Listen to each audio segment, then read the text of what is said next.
Hello, everyone. I'm Rose, and let me share my story with you. My mother-in-law, Sherry, used to be a different person, not the vain and shallow woman she is now. This change occurred later in her life, or at least that's what my husband Dylan believes. Growing up, Dylan and Sherry didn't have a lavish lifestyle. They led a modest life together after Dylan's father passed away when he was just 4 years old. Sherry took on the role of the breadwinner, and they lived a simple life until Dylan secured a great job after college. Dylan is a remarkable and kind man, not just because he's my husband. He earned a full scholarship to medical school and became a doctor. Despite his success, Dylan remained humble. However, Sherry's life took a turn for the luxurious. Now, let me clarify. I don't have a job for reasons I'll discuss later, but that doesn't mean I am poor or dependent on others. Unfortunately, Sherry got the wrong impression of me when we first met. Whether it was my clothes or mannerisms, something repelled her. On our first encounter, she said, "Dylan, is this the girl you've been raving about? She's so plain and average. Why would you choose someone like her? Does she even have a job?" My name is Rose, and no, I don't have a job. However, Sherry assumed that meant I was planning to trap her son and drain his money. She labeled me as a gold digger and a parasite, making baseless assumptions about my character. Dylan defended me, but the argument escalated and we decided to leave. During our journey home, Dylan apologized for his mother's behavior, acknowledging that she had crossed a line. He reassured me, saying his mom no longer knows how to act like a sane person. Although her words hurt, Dylan asked me not to mind them. Yet I couldn't shake the feeling that being comfortable around Sherry might be a challenge. After all, she's the only parent Dylan has left. I decided to step back. We don't have much extended family, and completely cutting her off isn't feasible. I won't push you to be friends with her, but can you at least be civil around her? I can act respectfully towards your mom, Dylan, but I doubt she'll reciprocate. Don't worry, Rose. I'll keep her in check. If she crosses the line, we can consider reducing contact. I love my mom, but I love you too. I won't let her harass you for no reason.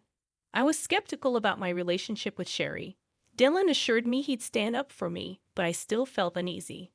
Dylan and I got married 3 years after we started dating. We had a court wedding due to financial constraints. Dylan was sending Sherry a lot of money every month for emergencies. Even after we married, he continued this practice, straining our finances. I didn't stop him. I believed he had the right to help his mom. However, Sherry became a problem. She regularly spoke ill of me and gossiped with her friends, spreading rumors about me being a gold digger. I ignored it initially, but it started affecting my reputation. Despite Dylan's efforts, Sherry never treated me kindly. She believed I wasn't good enough for her son. Surprisingly, one day, Dylan told me that his mom wanted to invite me to a small party she was hosting. I was skeptical since she disliked me. Dylan assured me that she promised to improve and wanted me there. It seemed odd considering her recent financial struggles, but Dylan believed she managed somehow. I agreed to go, despite my concerns about her behavior. Dylan hoped his mom was making an effort, so I decided to keep an open mind. I truly wanted us to mend our relationship and become friends.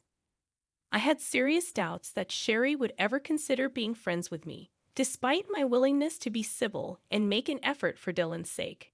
It seemed that Sherry had little regard for his happiness. Despite my skepticism, I decided to attend the party, eagerly waiting for Sherry to provide details. Sherry texted me the next day, and I assumed she was extending the invitation. However, her message took an unexpected turn. She started by mentioning the party at a 5-star hotel everyone had been raving about, promising her friends a great time. This excited her, and she planned to take 15 people. Curious, I asked if I was invited, given Dylan's assurance. To my surprise, Sherry responded with arrogance and disdain.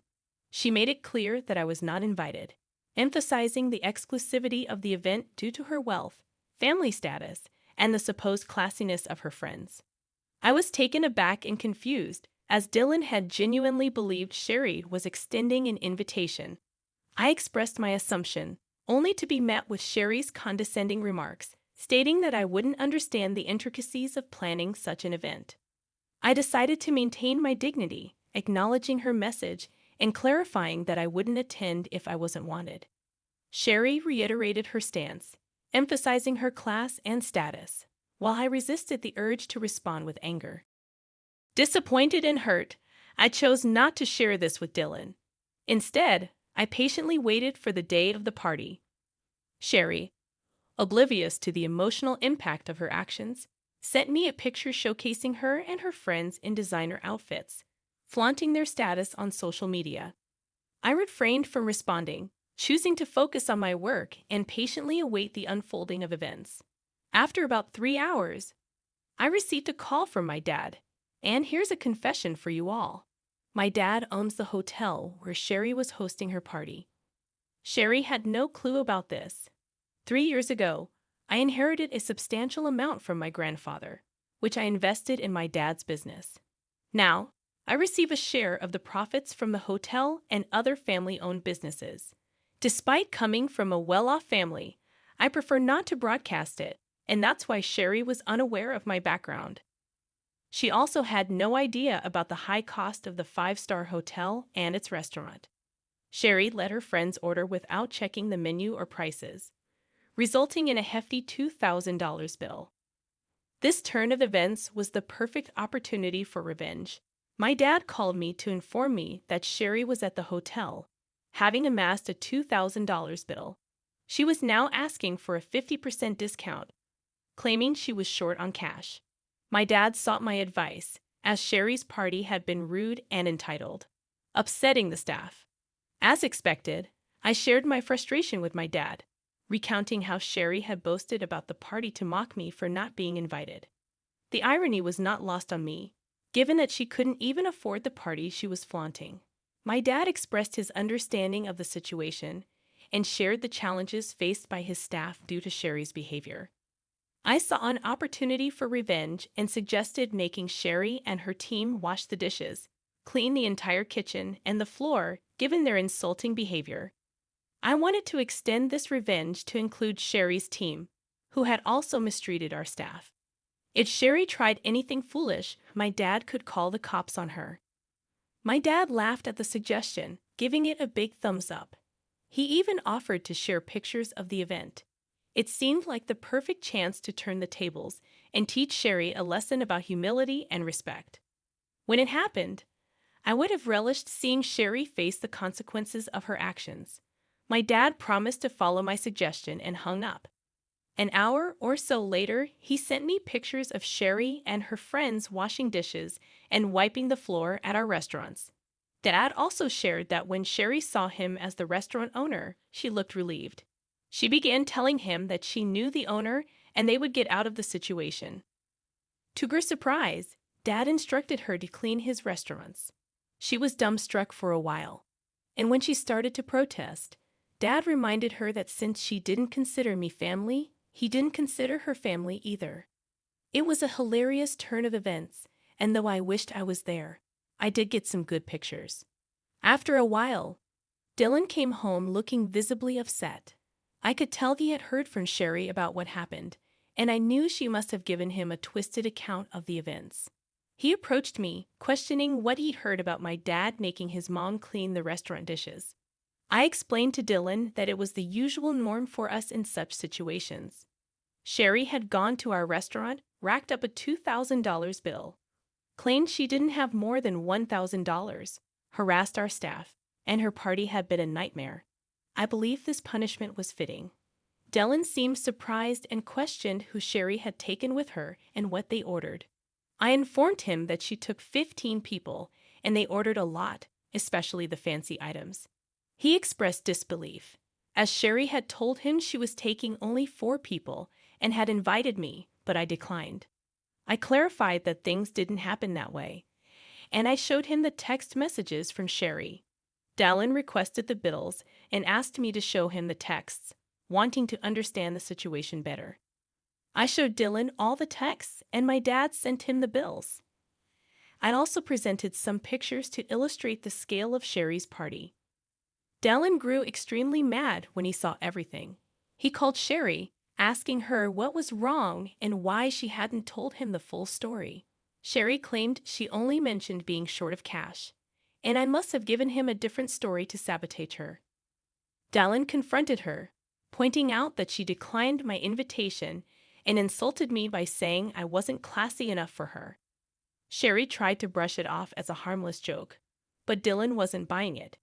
He questioned her spending thousands of dollars taken from him on friends while insulting his wife. He called her out for her actions, stating that spending $2,000 on food and drink wasn't a small matter. Sherry was left trying to justify her actions, while Dylan expressed his disbelief at her behavior. I made a mistake by giving you money whenever you shared stories about needing it, Mom. Well, guess what?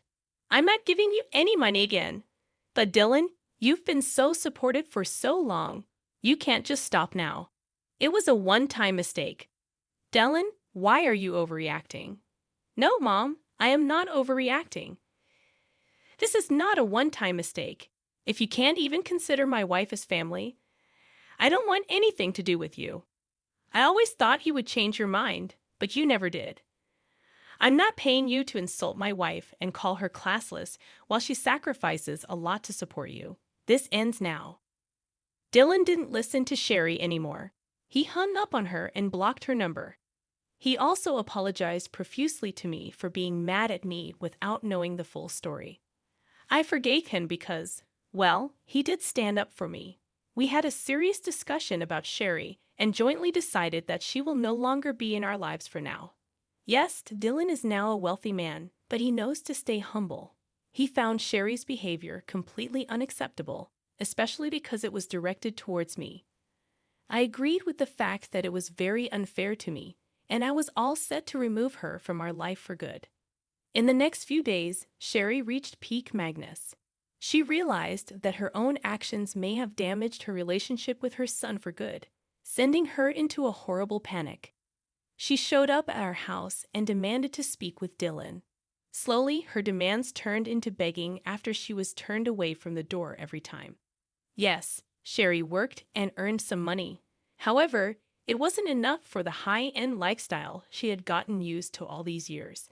Dylan had stopped giving her money entirely. Instead, he invested some of his funds into my dad's business to help him open new hotels and restaurants in the neighborhood.